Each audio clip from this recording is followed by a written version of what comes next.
आसमानी बादशाहत खेत में छुपे हुए खजाने की मानिंद है जिसे कोई इंसान हासिल करता है और दोबारा छुपा देता है।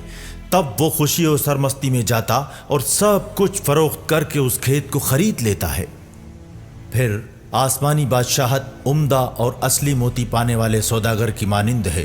एक बेशकीमती मोती मिल जाने पर वो जाता है और अपना सब कुछ फरोख्त करके उस मोती को हासिल कर लेता है।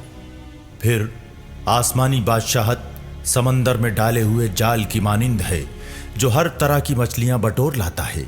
जाल के भर जाने पर मछली पकड़ने वाले उसे किनारे पर खींच लाते हैं और बैठकर अच्छी मछलियां चुन चुन कर बर्तनों में जमा करते हैं और नाकिस मछलियां फेंक देते हैं। दुनिया के खात्मे पर ऐसा ही होगा। फरिश्ते जाकर नेककारों में से बदकारों को अलग करेंगे और उन्हें आग की भट्टी में डाल देंगे। वहां रोना और दांत पीसना होगा। क्या तुम लोग ये सब बातें समझ गए? शागिर्दों ने जवाब दिया, जी हां।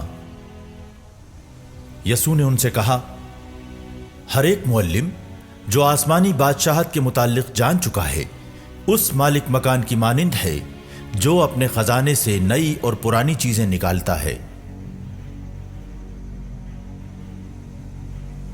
इन मिसालों के जरिए तालीम देने के बाद यसू वहां से चले गए।